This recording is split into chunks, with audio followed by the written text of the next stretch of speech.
Welcome to Self-Invested, where we talk about how you can do better with money. In this video, I'm going to be talking about whether you should buy a property now or wait until next year after the stamp duty holiday passes. In this video, I'm going to be talking about the current state of the housing market, what it's going to be like after the stamp duty holiday passes, how the cost of buying a home now will compare to buying a home in 2021, and reasons to wait until next year to buy a property. If this is your first time here, hi, my name's Lemuel, and on this channel we talk all things personal finance, from investing in the stock market to paying off credit card debt and everything else in between, including housing. Just so you know, I'm not a financial advisor, I'm not an expert, I'm just a regular guy that enjoys making videos about how we can do better with money. If that sort of thing interests you, then stick around and I hope you enjoy the video. If you do, then make sure you give the video a like and consider subscribing to the channel to get more content like this. So, what's the current state of the market? As you know, or if you don't know, on the 8th of July this year, the government announced that stamp duty will be removed for all properties up to the value of 500,000, and this holiday was going to last until the 31st of March 2021. Now, this benefits existing homeowners or people that have previously owned a home more than it does first-time buyers, because first-time buyers didn't have to pay anything on properties up to the value of £300,000 before this announcement anyway. And after the 31st of March 2021, they still won't have any stamp duty to pay on properties up to the value of £300,000. Let me give you an example. If an existing homeowner or somebody that had previously owned a home was buying a property for £400,000, before this announcement they would have to pay stamp duty of £10,000. But for a first-time buyer, if they were buying that same property, they would only have to pay a stamp duty of £5,000 before this holiday was announced, because that first £300,000 of that property's value they wouldn't have to pay any stamp duty on, and so they would only need to pay stamp duty on the £100,000 above the £300,000. So this stamp duty holiday has caused a lot of activity in the market. As you can imagine, because there's thousands to be saved, a lot of people have rushed to the market to buy a property now. So this increased demand has actually seen mortgage approvals hit their highest levels in 13 years, since 2007, before the last recession. All of this increased demand has actually put a strain on the industry. At first, mortgage lenders and estate agents and surveyors were able to turn around property purchases very quickly. I think they had it down to an average of 50 days to begin with. But since then, because there's been so much demand and so many people trying to use estate agent services, mortgage lender services and surveyor services, it's actually caused a backlog in the industry, and now the industry is worried that they won't be able to complete all of the purchases that they have currently being processed before the 31st of March next year, and have actually asked the government for an extension. They're actually seeking an extension of 6 months. Now, we don't know if they're going to get this extension, but I'll be surprised if the government didn't extend the stamp duty holiday for purchases that had already started the process but just needed a bit more time completing. This increased demand has also had an impact on house prices. As you can imagine, if there's a lot of demand for something, then it's likely the price is going to go up. And according to Nationwide, who are one of the country's biggest mortgage lenders, they've seen house prices increase by 5.8% based on figures in October compared to last year. And according to Halifax, which is another one of the UK's biggest mortgage lenders, they've seen house prices increase by 7.5% based on figures in October compared to last year. So we're seeing house prices rise a lot quicker than we have in a long time, and according to these two lenders, this is the fastest growth in house prices since 2016, before we voted to leave Europe, which obviously had an impact on the economy, had a negative impact on the economy and saw things slow down.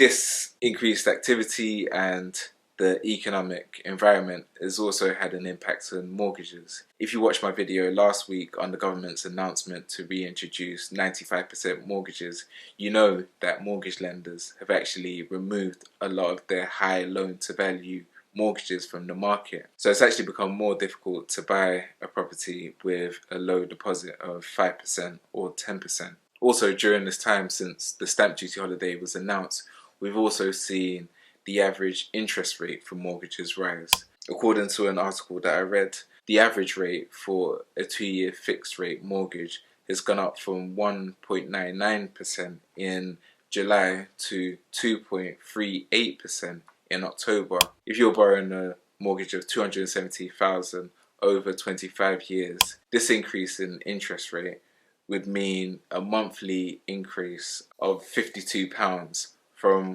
£1,143 to £1,195, which over a year is going to be more than £600, and over 2 years is going to be more than £1,200. So as well as house prices increasing, it being harder to get a mortgage with a low deposit, we've also seen interest rates increase. So although there may be no stamp duty to pay on properties, it's actually become more expensive to borrow money to actually buy a property. So what will happen when the stamp duty holiday passes? Well, according to economic forecasters such as EY Item Club and the Centre for Economics and Business Research, CEBR, they predict that house prices are going to fall next year. Now, according to EY Item Club, they expect house prices to fall by 5% by mid-2021. And according to CEBR, they're actually forecasting a greater fall of 10% in 2021. Although these people are qualified and have a lot of experience in doing these forecasts, these are just predictions. They're not set in stone and they can very easily be wrong. We could see house prices stay the same. We could even see them go up. But these are experts. They know what they're talking about. And they are in the best position to make these predictions. But as I said, they could be wrong. Let's assume that house prices were to fall by 5%. Would it work out cheaper to buy a property now, or would it work out cheaper to buy a property in 2021? Well, let's take the example of the property that's worth £400,000 now. If house prices were to fall by 5%, then in 2021, that same property would be worth £380,000. So that means the value of the property had dropped by £20,000. Now, if you were a homeowner or you'd previously owned a home, the stamp duty that you would have to pay on a property worth £380,000 is £9,000. So the total you would pay for that property would be £389,000, which is £11,000 less than buying a property now, even without any stamp duty to pay. And if you're a first-time buyer, the stamp duty you would have to pay on that property would be £4,000. So the total you would pay would be £384,000. So it would be £16,000 cheaper than you would pay now. As I said, these predictions that are being made by the economists are just predictions. Now, the fall in house prices could be lower, they could be greater, or there could be no fall in price at all. But even if the fall in price was lower, it's still likely that you'll be better off buying a property next year, especially if you're a first-time buyer. So let's, for example, say that house prices didn't fall by 5%, they fell by only 2.5%. This means that a property that's worth £400,000 now would be worth £390,000 next year, and so that's a fall of £10,000. Now, if you were somebody that previously owned a property, the stamp duty that you would pay on that property would be £9,500, and so the total you would pay would be £399,500, which would work out £500 cheaper than buying a property now. And if you're a first-time buyer, the stamp duty you would have to pay on that £390,000 property would be £4,500.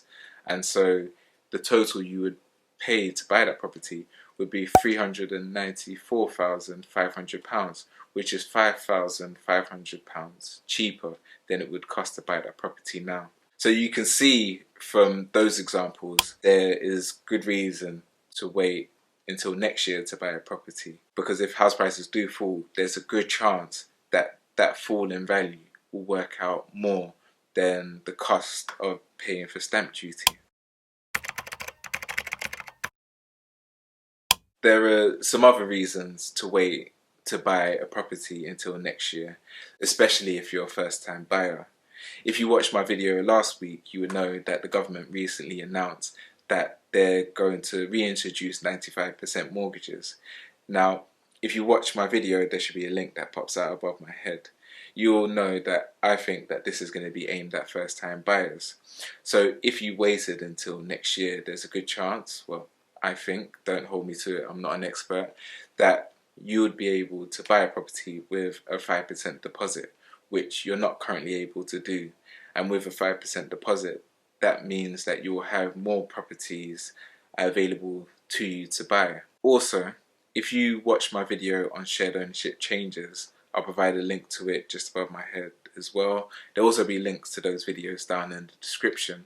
You will know that the shared ownership scheme is going to change next year and is going to become a lot more attractive. It's going to be a lot more favourable for shared ownership buyers. Now, my last good reason for waiting until next year to buy a property is that you'll be able to save up a bigger deposit if you continue saving through to the end of this year into next year until you actually buy that property.